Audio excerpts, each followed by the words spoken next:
Hello, hello, hello. Welcome everybody to today's Givebutter webinar.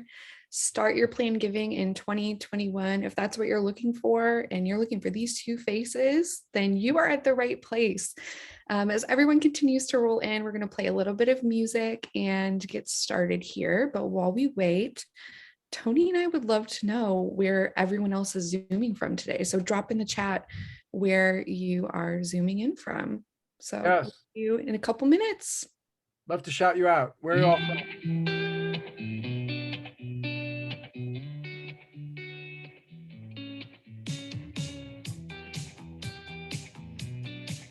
It's like 70s kind of lounge music. Very nice, Rachel. I know, right? I don't know.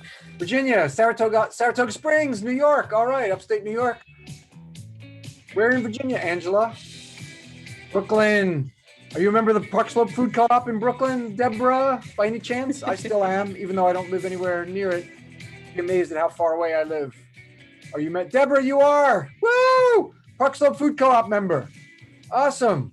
Are you back to work yet, Deborah? Or you're still, like, I'm on temporary leave because I actually live in North Carolina. I know, believe it or not, but I'm still a member.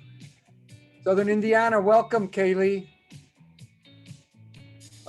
Oklahoma City, OKC, Shannon, welcome, welcome.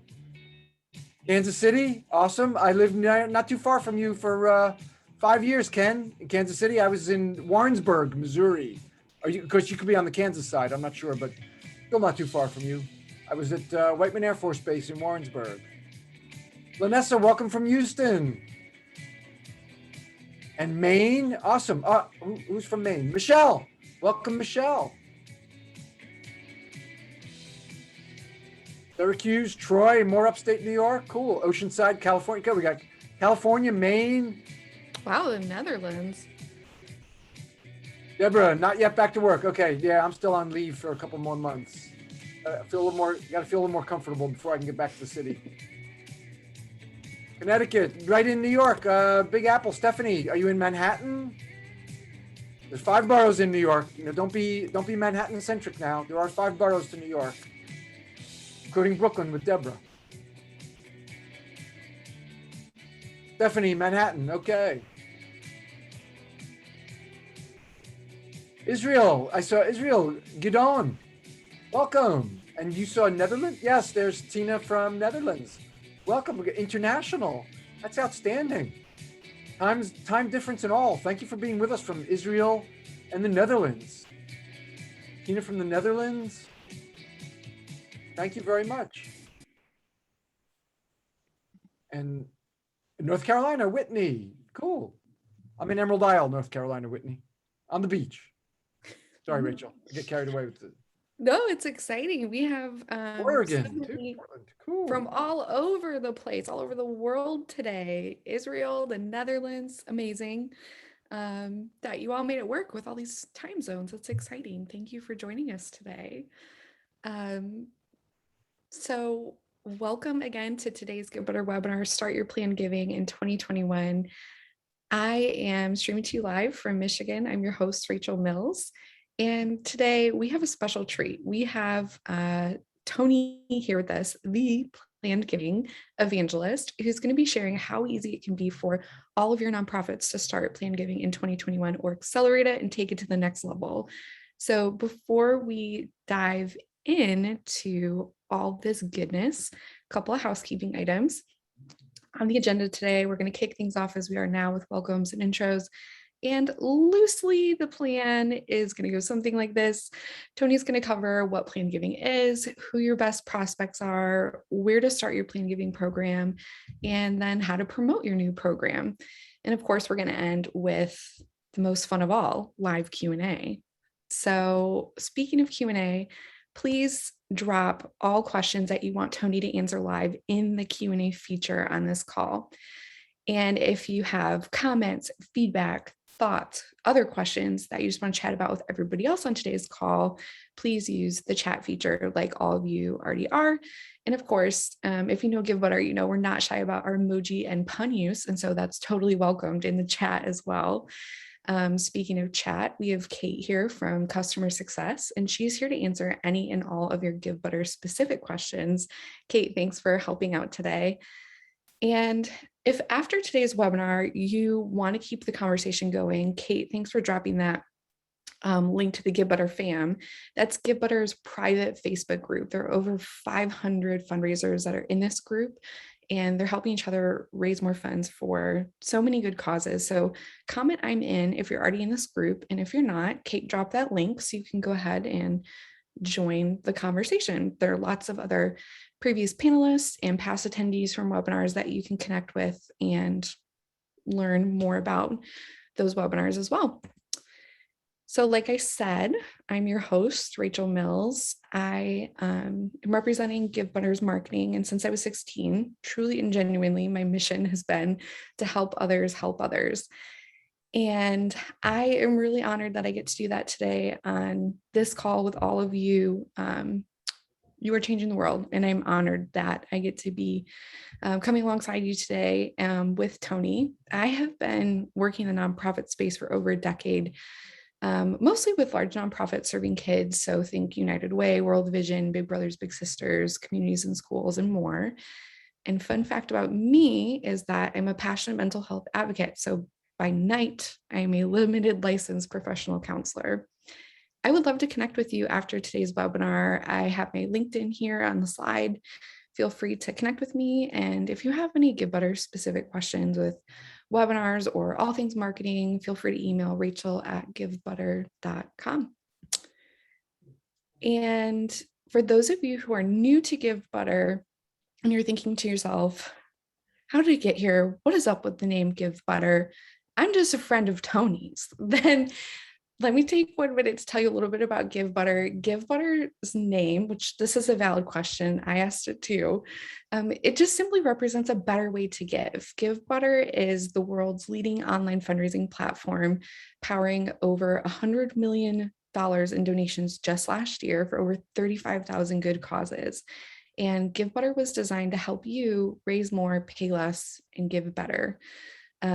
What's better about Givebutter, in my opinion, is that it's free, it's easy to use, and best of all, it's downright fun for you and your donors. If you've used Givebutter before, please attest to this in chat. It's a fun time, and you can do all this for free. So if you'd like to learn more, simply go to givebutter.com after today's call. And before we dive in to more about Tony, which I'm very excited, Tony, to dive into this. Tell us more about you. What good causes are you representing on today's call? Some of you already started to kind of hint at what charities you're representing.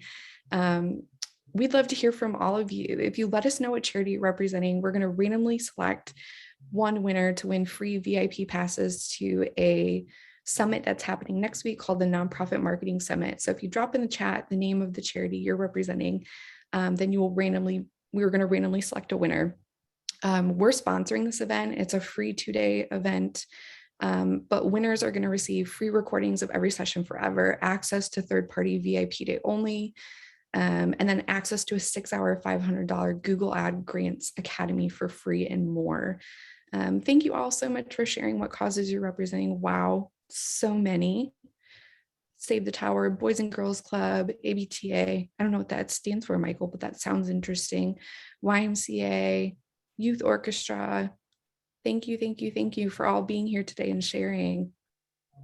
Are you seeing any that you recognize, Tony?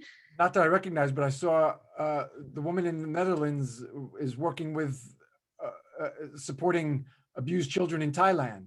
Wow. Truly international. She's on a US webinar based in the Netherlands, helping children in Thailand. Amazing.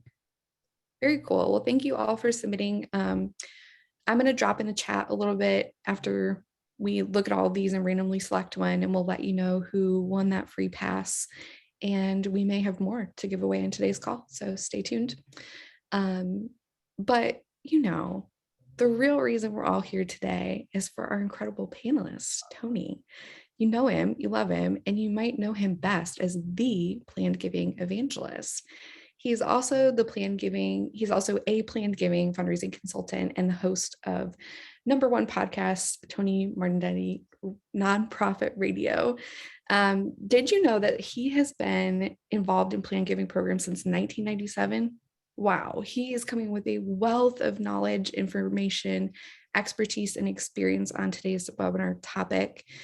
And he's a former attorney who's launched the Planned Giving Accelerator, a membership community created for over 1,000 new planned giving programs in the United States. Something you may not know about Tony, fun fact, which I really want to learn more about this, Tony. In the Air Force during the Reagan years, Tony controlled the keys to 10 nuclear missiles pointed at the Soviet Union. So I think before we jump in to today's topic, we need to hear more about that. Well, I'll tell you a little more about it. Off duty, those keys started my Toyota. Wow.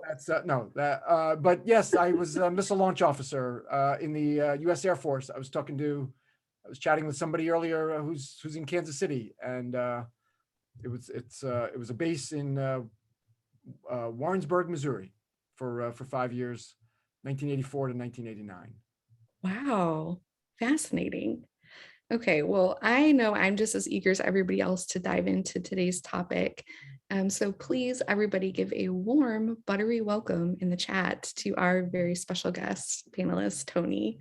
Tony, I'm going to let you take things from here. Thank you. Thank you very much, Rachel. Welcome, everybody. We are all involved in fundraising in one way or another, and I've seen all the different ways that so many of you are in the chat. So we all understand the importance of the ask. If we aren't asking for gifts, we aren't going to get gifts. I want to tell you the story of my very first ask, which was in 7th grade, when I had a terrific crush on Lisa Maggio. And I asked Lisa to go steady at our 7th grade dance. We were all there in the gymnasium with that high gloss varnish on the floor, poisoning us.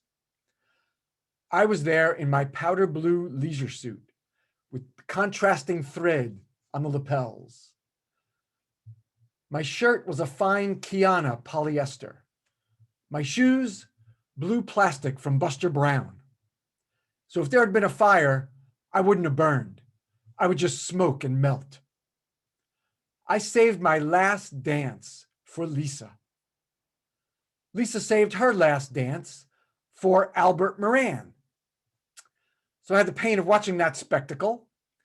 When it was over, I went up to Lisa in the middle of the dance floor, and I got so close to her that I put my hands on her shoulders and I asked her, "Lisa, would you go steady with me?"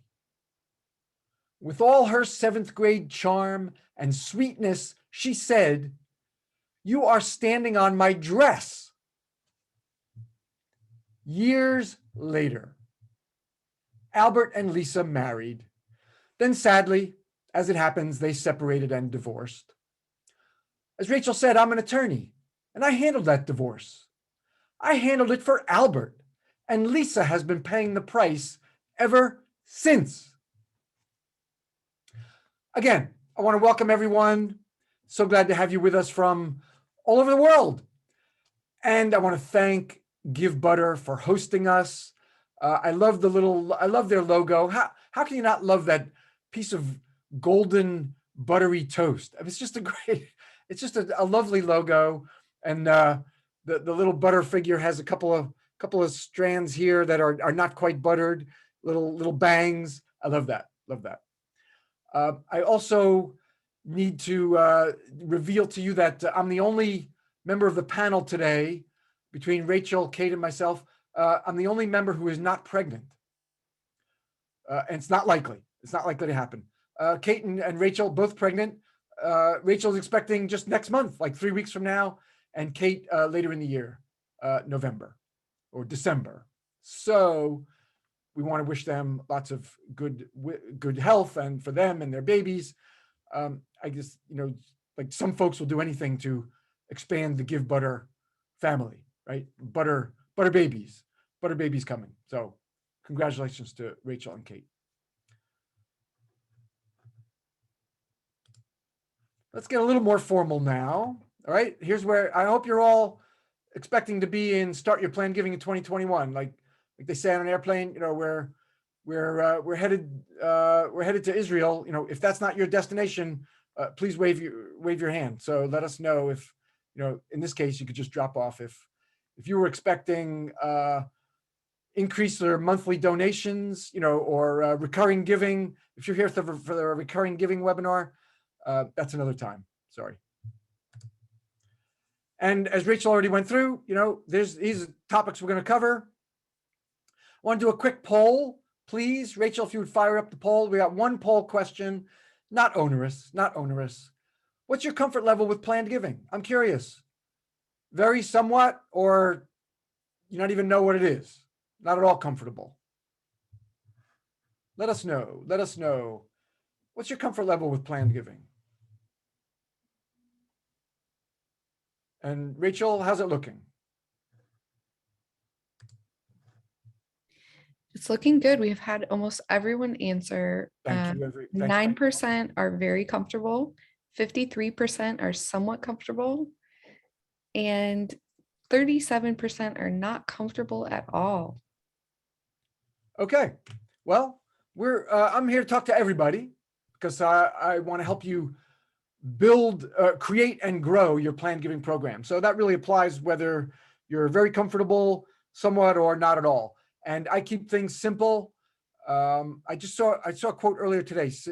Simplicity is the height of dignity, something like that. So I keep planned giving simple. So those of you, the 30 of you, not at all comfortable, you're in the right place. And so is everybody else as well. Here's my definition of what planned giving is.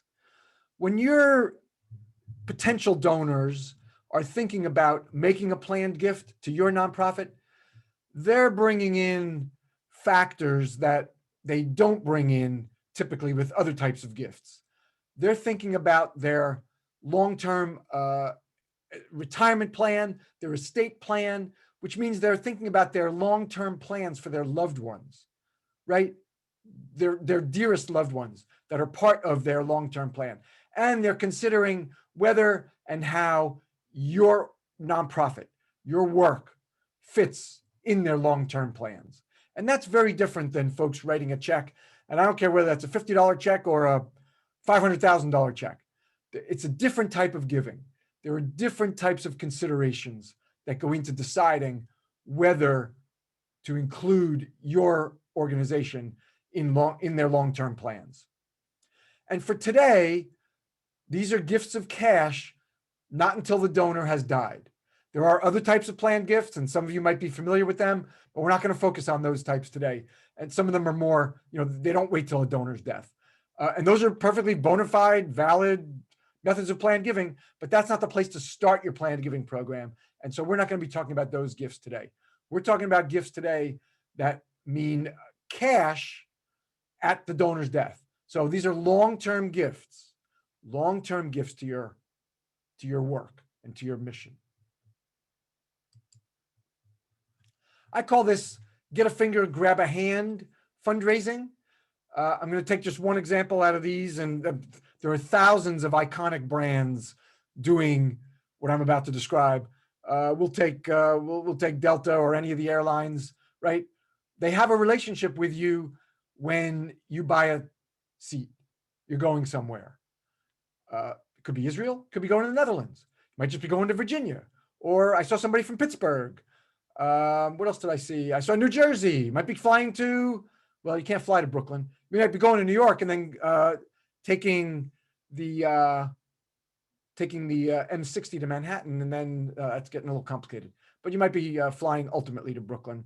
What else did you see? Oh, you might be flying to Portland, Oregon, or California, right? Wherever you're flying, okay, they've got a relationship with you. Of course, this is transactional, and our fundraising is not at all transactional, right? It's relationship. But there's a lot to learn from these thousands of iconic brands. So you buy the seat. Is that the end? Huh, that's the beginning. You want the mileage multiplier? You want to pay for your baggage early? You want to board early? You want extra leg room? You want to pay for the Wi-Fi package early, right? lots of opportunities, and all these other brands do the same. Starbucks doesn't only sell coffee. Oh, they sell music, they sell coffee accessories, they sell clothing, etc. So you get the idea. They've got a relationship and they ask you to do more. That's quite parallel to planned giving. You'll see you're going to be talking to the right people who have a relationship with your nonprofit, and you're asking them to do more. Who are these best prospects that you should be talking to for potential gifts? They love your work. I gotta thank. I don't know if it's Rachel who does this or whoever at Givebutter. Every bullet has.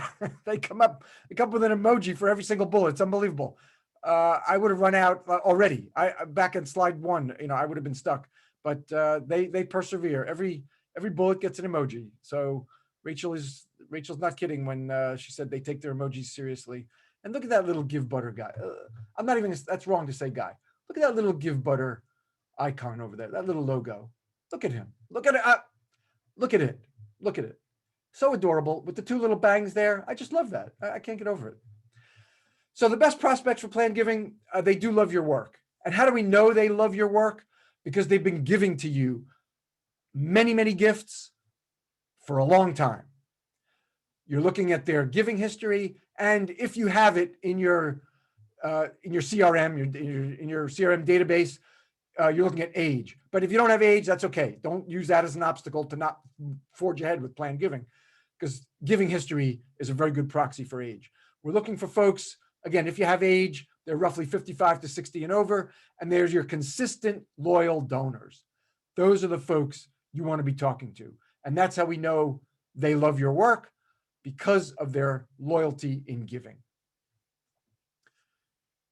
You want to be conscious of the women's role in philanthropy, because in a hetero couple, the average is that the woman is going to outlive the guy. So the guy is going to leave his assets to his wife. In that kind of couple, that gives women a lot of leverage, and especially in planned giving, when it is these longer term gifts to your nonprofit. So you don't want to make the mistake that I've seen sometimes, where women are sometimes given short shrift. It's the guy who's paid attention to more in a donor hetero couple, and that's not good practice for lots of reasons.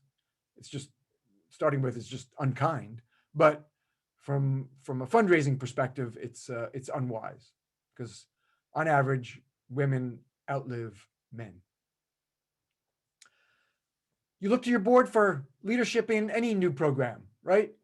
I like to see 100% participation among the board in planned giving. When you kick off your planned giving campaign, or your wills, we're going to talk about wills, gifts by will, your wills campaign, or however you want to caption it. When you kick this off, I think 100% of your board members should have the organization in their long-term plan. And in that case, for the case of board members, I would suspend that age requirement. Even board members in their 30s, 40s, 50s, early 50s, they should have you in their will. That's the goal, 100% participation among the board for planned giving.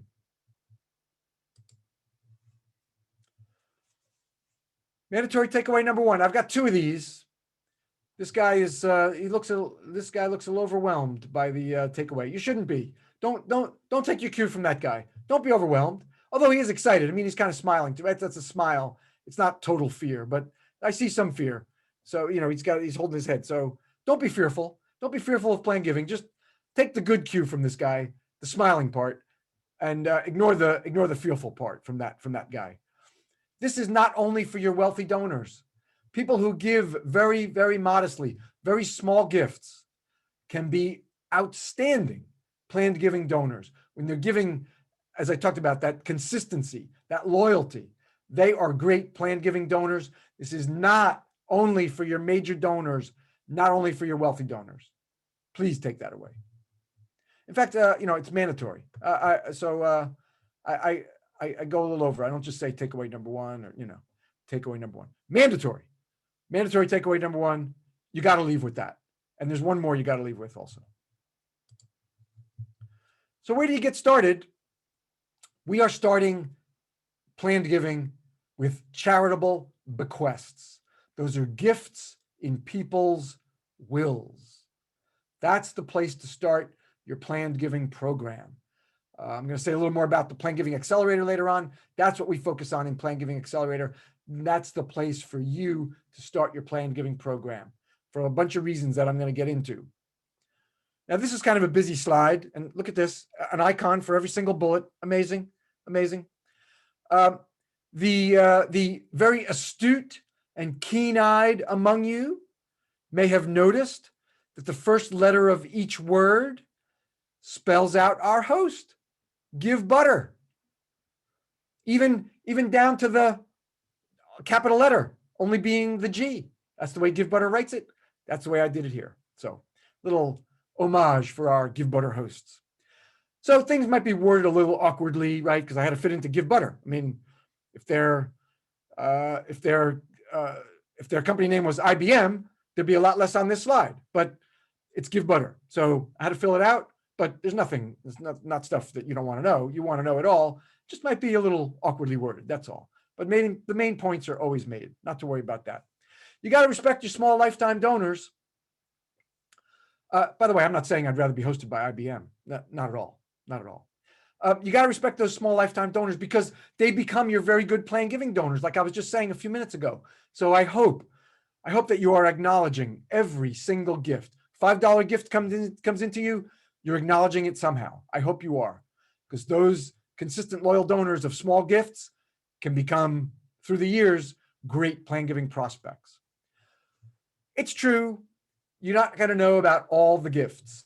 That's because the national statistic is, in the US, for every gift that you know, every planned gift that you know about, there are another 7 to 8 folks that also have included you in their long-term plans, but they're not going to tell you. It's just so private to them. It's so personal for them that even though you're a part of it, they're still not going to tell you. That's just the way it is. But you're, of course, always encouraging folks to tell you, right? You want to know about their gifts while they're living. You don't want to wait until they've died because you want to thank them.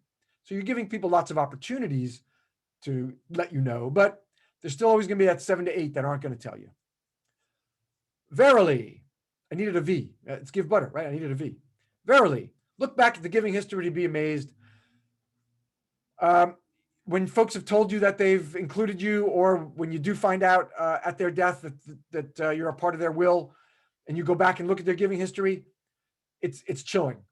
I've done it. I've been doing this since 1998. Yes, like I'm making it up. No, 1997. That's right. The guy's making it up as he goes. He can't even remember where. The guy makes it up. He doesn't even know when he started in planned giving. Sorry, it was 1997. I started in planned giving. 24 years. He's making it up as he goes along. And I still, my synesthesia still kicks in. I still get chills when I look at a screen and I see the giving history of folks, you know, $10, $25, maybe $50 sometimes, but they've been doing it for so many years. It's amazing, the loyalty. And often, very, very often, not just one gift a year. I mean, you know, lots and lots of gifts over sometimes in just a couple of years. So the giving history is amazing. They're your most loyal donors, and those are your best planned giving prospects. This is easily the most popular planned gift. The main reason is people know what a will is. They know they need a will, and they know how a will works. No education required. Everybody knows what wills are, etc. It's easy. No education required. Beautifully easy for your donors. They just include you in their will. It's not complicated. They don't even have to tell you. Now, you want them to, but there's always that 7 to 8. Remember, that won't. But it's easy for your donors to include you in their will. And it's also easy for you because the next bullet with the little emoji blonde face there, you're just referring donors to their attorneys. You're not doing the technical part. You're talking to them about your work, your mission, and how important it is that those continue for a long, long time. What the value of a long-term gift is to your work. That's what you're sharing with folks. You're not getting technical. Anything technical, you're referring them to their donors. And as I say in the next bullet, you're talking about the value of long-term gifts to your mission, your work, and your values. That's what the conversation is about. That's to say, it's not a death conversation. You're not talking about people's death. Dismiss that thought if you have it. It's not about that. It's about what I just said in the long-term value of your work continuing. That's the conversation you're having. Expect cash, but get anything of value. Again, I've been doing this. What year did I make up? 1997, I think. Yeah, 1997. The lies are consistent. 1997. Yes, 1997. Probably 98% of the gifts I've seen are simple gifts of cash. So don't get hung up thinking, what if we're left real estate or something that we don't know how to deal with? It's highly, highly unlikely. Don't look for obstacles to get going in planned giving. Look for opportunities. Look for reasons to forge ahead, not reasons not to. So don't worry about the 1 or 2% of the gifts. The overwhelming majority of gifts of cash. You know what to do with those. And really, your planned giving program can stop right here because you can have a very respectable planned giving program only promoting bequests. Notice mandatory takeaway number 2. You got to leave with this. I just insist. That's the way it is. You have to leave with this. You never have to go any further than these bequests that I just talked about. You can. There are other potential gifts out there, but you don't have to. Your planned giving program could go on for 25, 30, 50 years, only promoting charitable bequests, because 75, 80, 85% of all planned gifts are bequests. That's the bedrock of planned giving. It's the low-hanging fruit. It's the place to start. The vast, vast majority of planned gifts are bequests. So if you never go beyond bequests, you're capturing that vast, vast majority. It's at least 75%. Some programs even higher, 90% of all planned gifts in some programs. Simple gifts by will, which I just talked about. So here's where we are. We're coming up on some marketing tips. And then I got some quick continuing ed for those who want to learn more about planned giving. And then the all-important Q&A. And I don't know if cues are coming, but please put your cues in. Put your cues in the Q&A. Rachel will be moderating those for me at the end. And I want to provide A's for your cues. So please bring your questions in as they occur to you. And I leave plenty of time for questions because I think questions are arguably the most important part of this. And I'm the host. I'm not the host. Givebutter's the host. I'm the speaker. I'm the presenter, for God's sake. And I'm saying the questions are more important because that's focused on what you're interested in, what's on your mind. I do my best to anticipate what you might be wondering about, concerned about, etc. But I can't do 100% of that. I can do my best to channel you, but I can't mind read. So put your questions up, please. We will get to them. I leave plenty of time for questions. Please bring your questions in. So let's talk about some marketing tips for this. You might call it a wills campaign, as I said. You're starting with wills. Might call it a wills campaign. Long-term gift campaign. That's not so good. That's kind of wordy. Wills campaign is great. I don't really love planned giving campaign. It's a little jargony, right? You're not talking to fundraisers. Your donors are not fundraisers. So among us, sure, start your planned giving in 2021. We know what we're talking about. I try to avoid going out with planned giving as a phrase for donors and potential donors.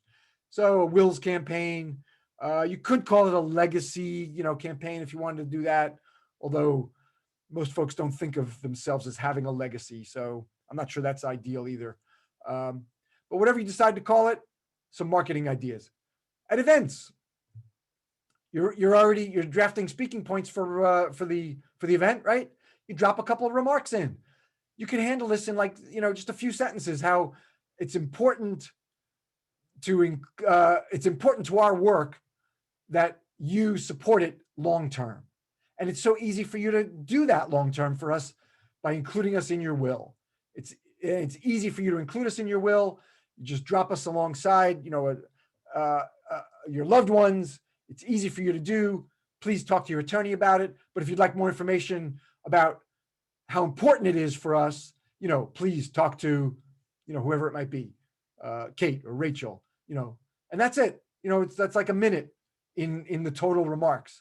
And you're developing a program, perhaps, whether it's digital or print, for the event, a little sidebar promoting your new wills campaign, these long-term gifts, and how easy it is to do.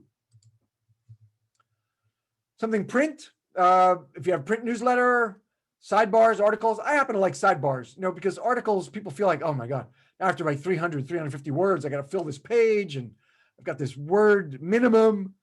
Sidebars takes that pressure off, like 30, 40 words, right? You can say it's easy to do. We're encouraging gifts by will.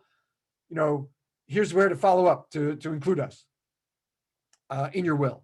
And then somebody's, and the contact person. It's that simple, right? So I like sidebars. They're easy. People don't get stressed about a word minimum. You got to fill a certain number of inches in a column or something. The annual report's a great place to recognize your planned giving donors. I presume a lot of you are recognizing other donors in your annual report. That's kind of common. Why not recognize your planned giving donors? I mean, they've made a commitment. They've included you alongside their loved ones in their will. So alongside their husband, their wife, their children, their grandchildren, there's a gift to your nonprofit in their will. That's substantial. So they deserve to be thanked too. Annual report, a great place to do that. And of course, by doing that, you're also encouraging others to join them.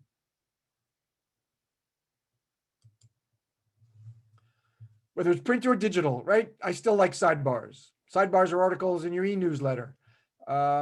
Simple page on your website. Let me spend a couple of seconds on this. I just can't get over this little toast. The toast logo is it's so adorable.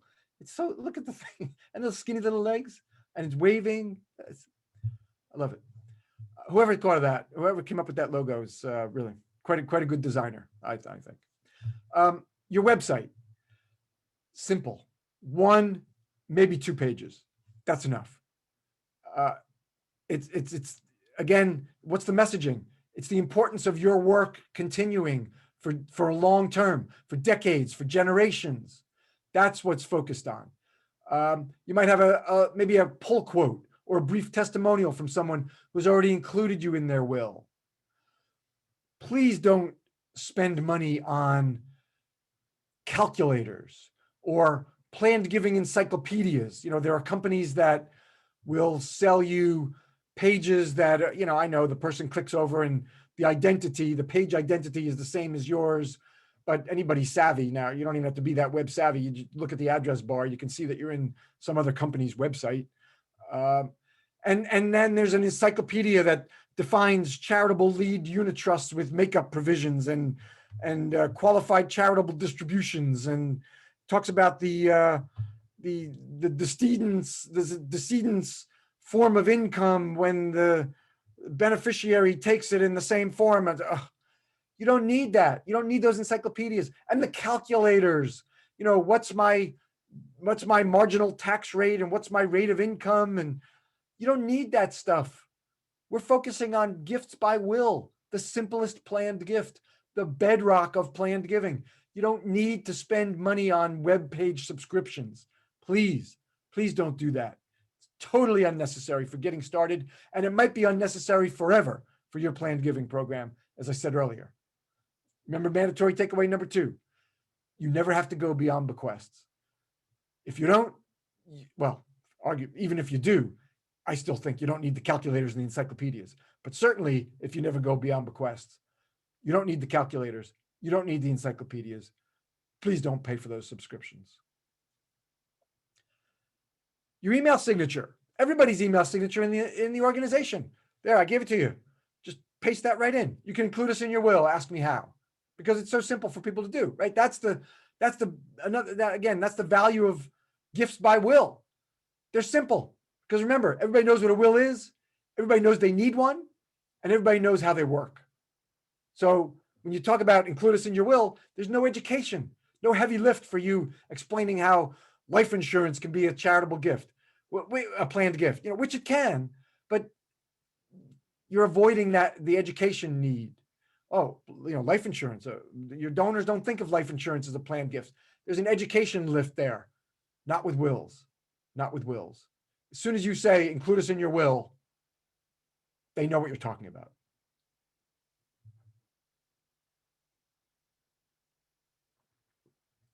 By the way, this is straight up gin, lest you think it's water. No, straight up gin.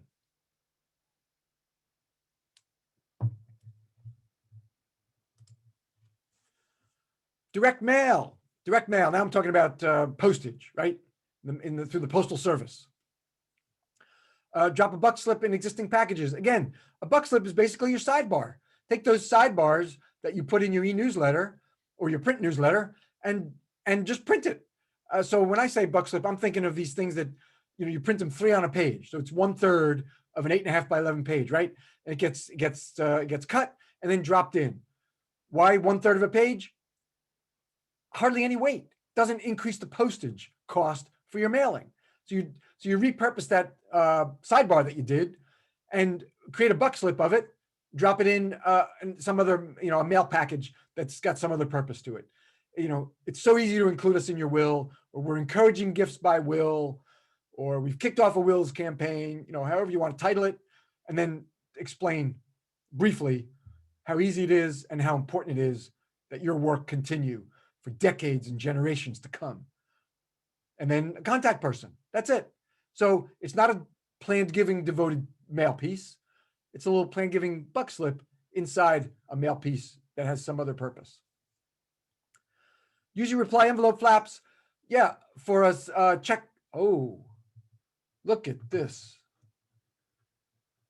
That's egregious. Check of. Who created these slides? I did. Okay, well, you're going to get a survey. I would note this in the survey.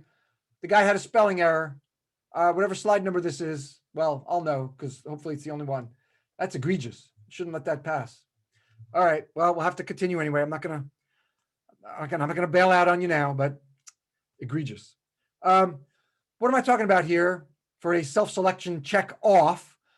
Next time you print a batch of envelopes, however, if you print 5,000 envelopes at a time, or however big your organization is, you do 500,000 envelopes at a time, on the back of a reply envelope. So these are the ones that folks mail back to you, not the outer carrier envelope. The back of a reply envelope, put a little check off. It says, send me info on including your organization name in my will.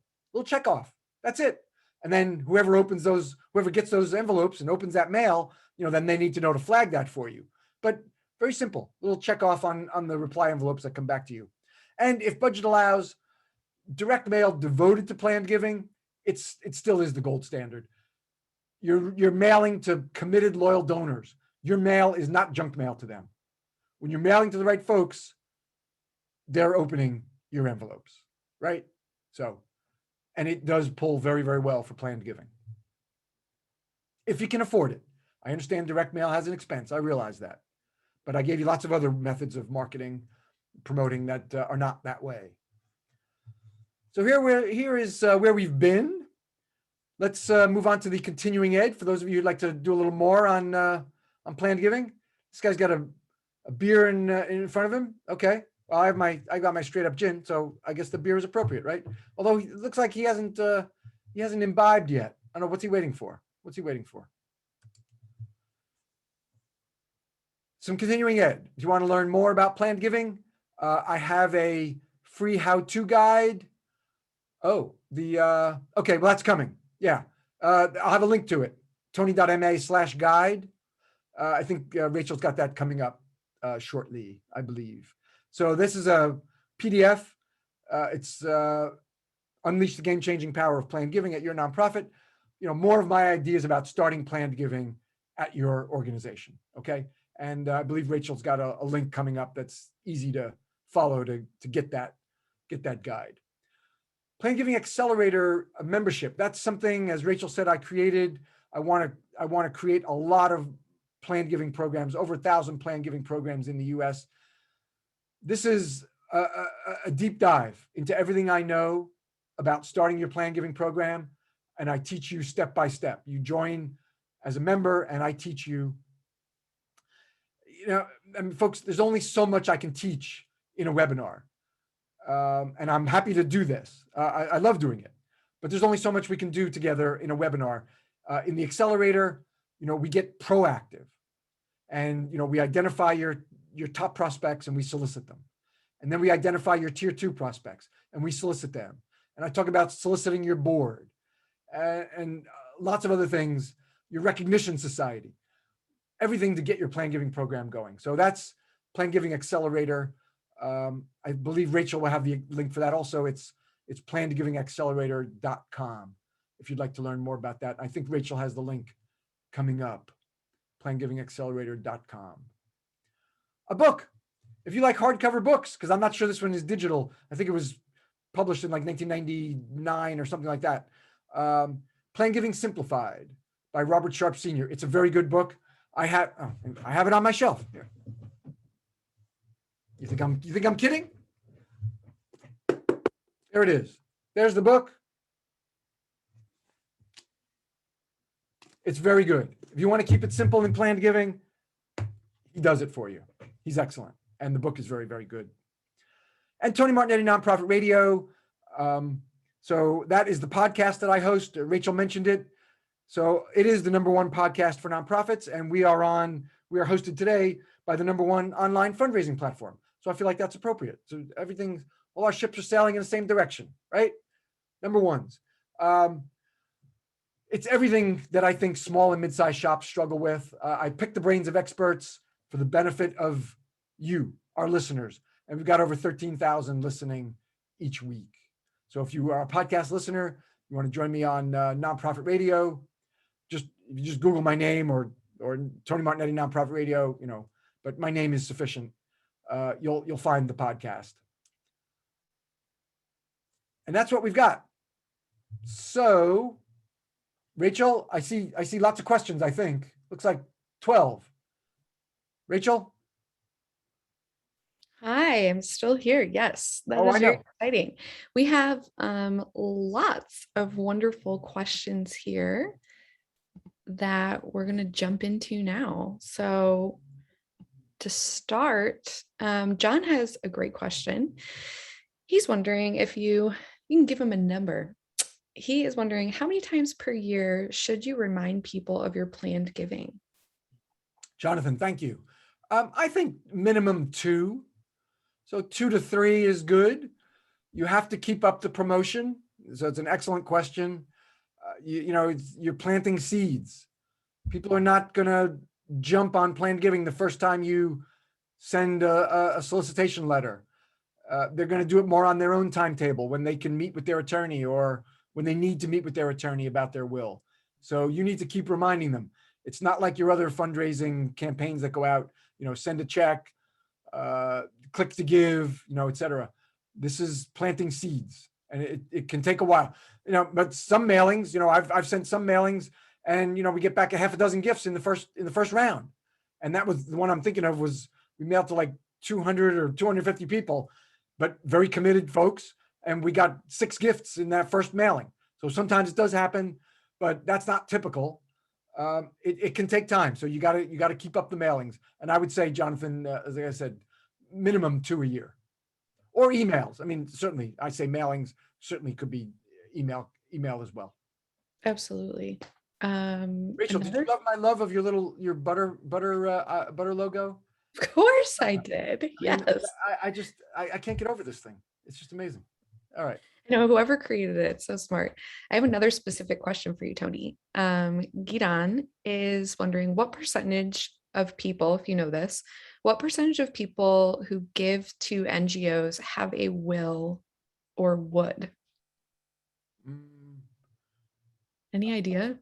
I think Gidan is with us from Israel. No, the closest I can come, and this is a U.S. statistic, Gidan, like around 55% or so of adults in the U.S. have a will, which it should be 100%. So a lot don't. I know that's not the question you're asking, but I don't know. We're sometimes you might get folks to do their first will and it includes you, but that's not typical. The typical is the person already has a will and they then include you in it because they love your work that much. So yeah, that's the closest I can come to answering. Okay, that's helpful. Tammy has a statement and question that I think people will be able to relate to. She said, our head honcho uses, quote, put us in your will all the time with no follow-up. So once in a while, we do get a surprise. Any suggestions to deter restriction bequests that are a challenge for us to administer? Okay, well, put us in your will is good. I mean, I think I would go a little further, at least sometimes, explaining how easy it is. But so deterring restricted gifts. Well, then you have to go a little further than put us in your will. Your unrestricted. Well, unrestricted. That's not so good. I take that back. It's a little jargony for non-fundraisers. Your gift to help our work in the long term means maybe X program continues forever, or we'll never have to sacrifice any of our programs, or overall it's hard to discourage folks from doing restricted gifts when they want to. Their will is their own. You need to just we're grateful that they've included us in their will, or you're grateful that they've included you in their will. Without having a conversation with the person, it's hard to deter them from doing restricted gifts. The only way I can think of is in your promotions, and like I said, you have to go a lot deeper than put us in your will. Make the case, make the case in your writings, in your messaging, but you have to persuade your CEO to go a little deeper. Similarly, speaking of how to word things, Virginia's wondering, is there a template that you recommend or wording that should be used? Virginia, no, I mean, you're talking to folks about the long-term, the importance of your mission and your work continuing long-term. So I'm going to presume that that's easy for you to expand on. You're looking at it a little different way. However you define community, so community could be a county, a state, a province, a region. Community could be the earth, but however you define community, what would your community look like if your work ceased 15, 20, 25 years from now? If you weren't doing your work sometime in the future, what would the impact be on your community? And the gifts that you're talking to folks about making are gifts that will prevent that ugly future from ever occurring. So that's just a little different way to look at it. But the messaging is just as I said, it's the importance of your work continuing forever. I love that perspective and question. Thank you, Tony. All right. Leela, I hope I'm saying your name right. She says, we updated our website to reflect planned giving. So they've got started, included teasers in our direct mailers. Now what? Should the next step be to send a direct letter to a specific donor group? Can you help her out, Tony? Yeah, you could do direct mail or emails to those committed loyal donors. Leela, or maybe it's Layla, and that's that's going the next step. That's what I was talking about, Planned Giving Accelerator. That's what we do together in the Accelerator. But you could do, email campaigns and direct mail campaigns to go a little further, like take it to the next step. Speaking of which, Angela is wondering, what is the cost to membership for this accelerator? I often run specials, but or like early bird discounts. The standard tuition though is $1,195 for a year. It's a year-long course with me. Awesome. Kaylee is wondering, Tony, can you provide some insight on how to get others on board to accept donors of all levels as possible prospects? I'm running into this problem at my organization. Staff will look toward the wealthy donors and will not give smaller donors the time of day. Well, that's bad. Yeah, you know that. I understand you're trying to persuade them how bad it is. Well, you can bring them the planned giving message that these smaller donors, if they become loyal donors, are very good future plan giving prospects. But we're hurting our plan giving potential if we're not acknowledging these small gifts when they come in. Now, I'm not saying you treat all donors the same. I'm not saying you treat your major donors the same as you treat your 5 or 10 or 15 or 20 or $50 a year donors. I'm not saying that, but well, and in some of your organizations, $50 might be a major gift. So I realize that too. But wherever your major gift cutoff is, I'm not saying you treat everybody the same, but you do have to be good. You do have to acknowledge those small gifts when they come in, because you are hurting your plan giving potential if you don't. Absolutely. Speaking of acknowledgement, Diana is wondering, what are some best practices to stay connected and steward donors after they make a planned gift, a post-will campaign, planning and communication? Yeah, Any best Diana. practices? Yeah, Diana. You want to include them in your new recognition society, your plan giving recognition society.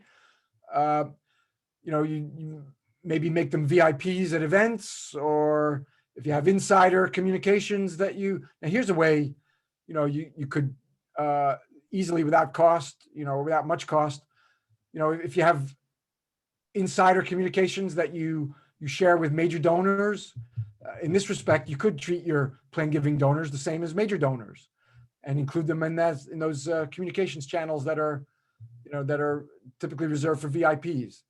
Or like early announcement type things, or the events that I mentioned. Love that. Julia has a two-part question here. So part one, are sites like livingwill.com reputable?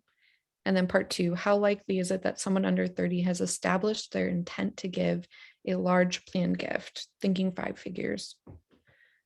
Yeah, all right. Sometimes I forget the second part after I answer the first. So Okay, I got your back.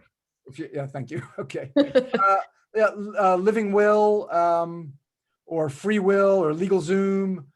I don't know that they're disreputable. I don't know. I haven't worked with any nonprofits that work with any of them. I know they charge a fee, or at least Free Will does, to be a partner with them. I think it's a sliding fee. So I can't really answer the reputability question. I don't know that they're disreputable, but again, I haven't worked with them, so I can't answer. I do remember this time I did, Rachel. Okay. Second part, folks in their 30s, not likely. The reason I start plan giving marketing at 55 to 60 and over is, look, that's enough of a stewardship lift. If someone who's 60 includes you in their will, and they're going to live, what, 20, 25, 30, 35, maybe 40 years if they live to 100, that's enough of a stewardship lift. If you start promoting to people who are in their 30s, what do you got, a 60 or 70 year stewardship? The likelihood of that gift remaining in someone's will when they put it in at 30 or even 40 is low. I've heard folks say, well, it becomes a matter of stewardship. Yeah, well, 70 years of stewardship, that's a lot of stewardship. Even 60 years is a lot, right? So, and priorities change from 30 to till the age of death. How many times do priorities change for those of you who are over 30? Or you can, if you're not, you can imagine your priorities change over life. So wills are going to change over life. In the early years, like the first 5 years or so, I think the place to start is those 55, 60 and over. Great advice. Sherry is wondering, do you find that people who leave you in their wills are hesitant to have it announced or printed so that other organizations do not solicit them? That's one reason, Heather. other reasons, it's just like I said, it's so private to them that they don't want to reveal it. They don't want to be asked to do more by your organization. They may not know that they could be anonymous. We know that as fundraisers, but that's not obvious to donors. So they may not tell you for that reason. Or yes, could very well be, they don't want their name publicized because they don't want other charities to know. That could be a very good reason as well. Yeah.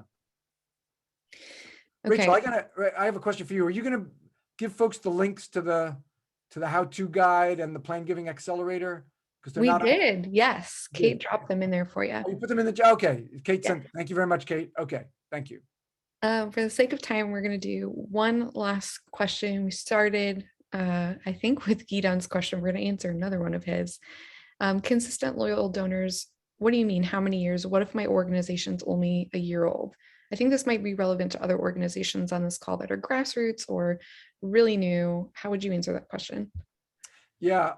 If you're brand new, then Plan Giving isn't quite right for you. In the webinar description, we had said on the reservation page, it's primarily for nonprofits that are 5 years old or older, or for those planning for the future. So, your time is well spent because you need to know what fundraising is going to look like in the future. That's important to be planning ahead. But when you're just, when you're in those first 5 years, donors aren't going to be confident that your organization is going to outlive them, which it needs to benefit from a gift in their will.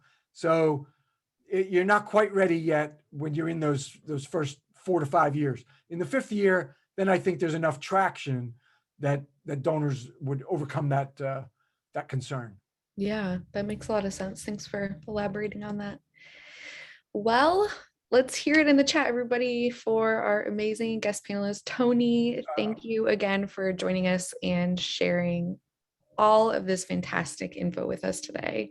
Thank you. Thank you, Rachel. Thank you, Kate. And thank you, Givebutter. Thanks, everybody, for being with us.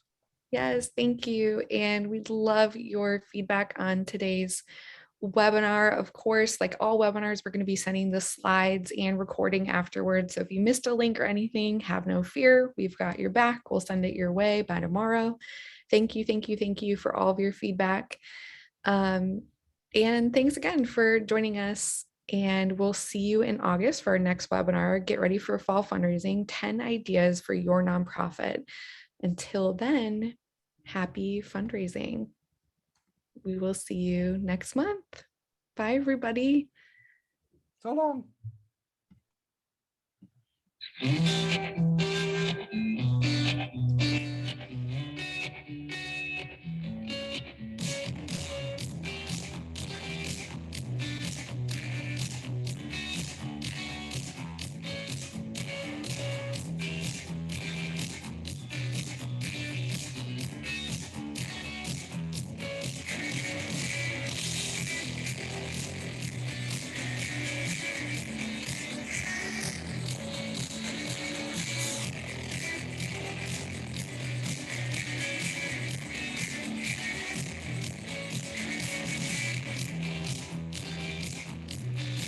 Wanted to see the poll results.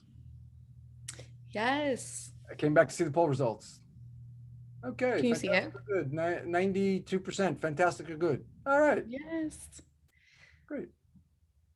All right. Thanks again, everybody. We'll see you next time. Thanks, Tony. Thank you, Rachel. Thank you, Lanessa. Bye, all. Take care.